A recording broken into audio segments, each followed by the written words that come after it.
Hey guys, it's your girl Tower Crush back with another review, and this time it is for the Real Housewives of Atlanta.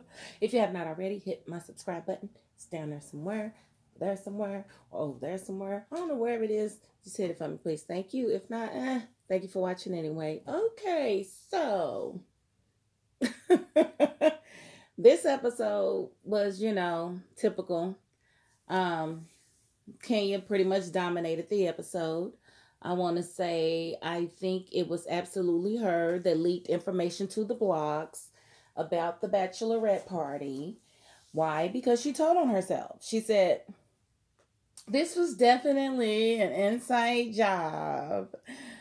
What happened was one of us that was there told someone else, and they told the blogs. How do you know it wasn't the person directly unless you're the person that was running your mouth? And probably directed the person to call the blogs and not to call one of your friend bloggers to call a different one to try to disguise the fact that it was you, Kenya. Because I'm going to tell you, Kenya, you don't like people that are female. You don't like females because you don't have any solid friendships with any females. Like, it lasts for so long and then it goes awry for whatever reason. And you are not the type to ever admit how you're wrong in the situation. So you would never really have good relationships with women. And for the longest, I kind of thought it was because you wanted to be a mother and you hadn't become a mother. But then you become a mother, and I be daggone, can you? Why does your nanny live with you? Like, it really hurt my heart when you went to sit outside and you asked your nanny to brush your daughter's hair. What do you do as a mother? Like, you don't even brush her hair. You're not doing anything. Why don't you do, I understand when you're working, but I don't understand when you just at home. You don't, that's just part of you being your mama. Your mama didn't want nothing to do with you either. You can't be that way, girl. You got to be more involved in your daughter's life, or your daughter's going to look at your nanny like she's mommy. And you're going to find that that's not going to be conducive to you two having a great relationship. And I just feel like you're miserable, unfortunately, Kenya, because when you first got married, when you first got with Mark, you was nice. You was not in nobody's business. You wasn't trying to cause problems. But it's apparent to me that when your life is miserable, you create misery all around you. You throw rocks and you hide your hands. You don't want anybody else to be happy. You feel kind of slighted because you put your everything into your marriage, but then here are these other women that are married or about to be married, and you feel like they're not acting nearly as you would or have in your marriage. And their relationships are way better than yours. So that makes you feel away. There's going to be nothing you can do to change my mind except for change your ways, but you're not ever able to do. And we see now that you are still having mommy issues. What I want for you, Kenya, is I want for you to accept the fact that your mother does not want a relationship with you right now. Accept the fact that you may never have a relationship with your mother, but you cannot allow that to become you. You cannot allow that to be more important than who you are as a person being displayed. You are a mean girl behind your mommy issues. You need to come to grips with that. And when you accept it, then that allows you, the mind to actually figure out how you want to move forward from it. You can't move forward from it if you refuse to accept that it's your reality. And you still wishing for this relationship or this connection to happen is holding you back, and it is making you a mean person. It's also making you pick people that are like her that won't validate you. Your husband talks so bad to you and you stay, but you don't take an ounce of crap from anybody else. But when it comes to your husband, then you take a whole lot from him, Ken. And I don't understand that.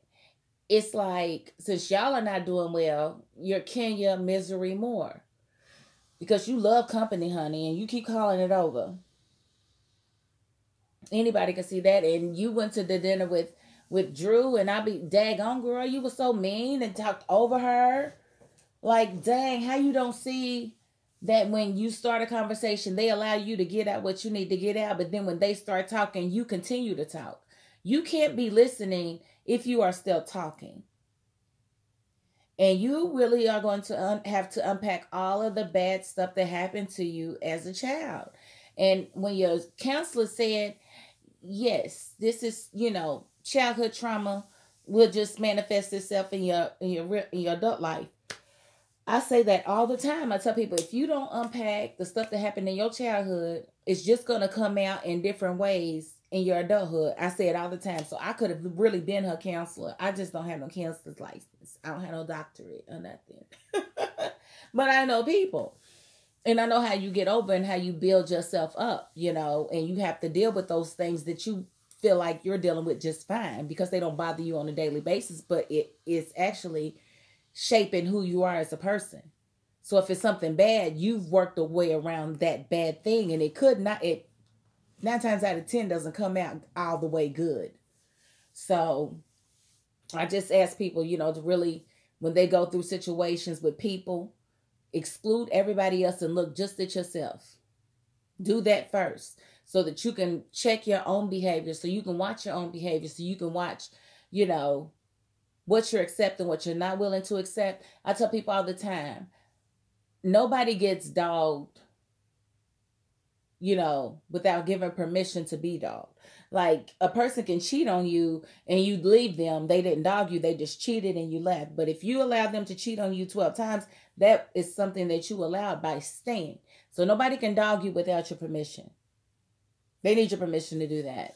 And, so with Kenya, I just want her to, accept things as they are so that she can move forward and stop being such a mean girl. Miss Cynthia, I definitely feel for her and all the little woes she's having trying to come together with this wedding, and the hurricanes trying to come and hit on the same day. She's just having a hard time, isn't she? But that's usually the way it works when the marriage is supposed to be good.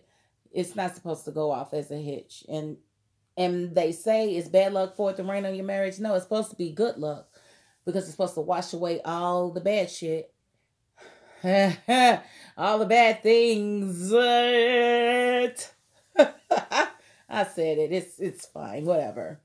It's supposed to wash away the bad stuff and leave all the good stuff, to grow. So, hopefully, we see that, but we see in future episodes that they're gonna get married. Everything's gonna be just fine. Let me see what else. Candy. Discussing. Yeah, they want. Oh, the pumpkin patch was cute. Marlo inviting everybody out. But again, Kenya can never see anything that she does that's wrong. It's just not in her. She's not able to do it. I don't know why they keep asking her to own anything. She's gonna always not do that, and move about like the world evolves around her because she's a narcissist, and that's what narcissists do.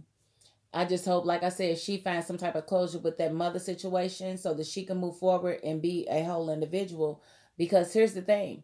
If you don't fix the things in your childhood or tackle them, unpack them, understand them, then you'll just move from one bad situation to the next one, to the next one, to the next one, to the next one. If you don't address why you are, like, if she doesn't address why she allowed him to do her so wrong for so long, why she allowed him to disrespect her, why she allowed him to talk down to her, if she doesn't address that, she can pretty much forget, having a good relationship until she does. Because she's just going to invite somebody else that's just like him into her life. It won't be him, it'll be somebody else that's just like him. And that's just how generally works. But that is about all I wanted to say today. Let me make sure I go through all my... Drew, loved the new wig. I think Latoya, she's kind of, I don't know. I don't like her dynamic with Drew now. I don't like how she's not letting go of what Drew said about her and the marriage thing. And Drew explained it. It's because you was coming from a friend, and she explained it. So why not just leave it alone? But I think that really hurt Latoya's feelings. So we'll see how that plays out. I'm looking forward to it. But that is my $5.02. And I thank you all for watching. Peace.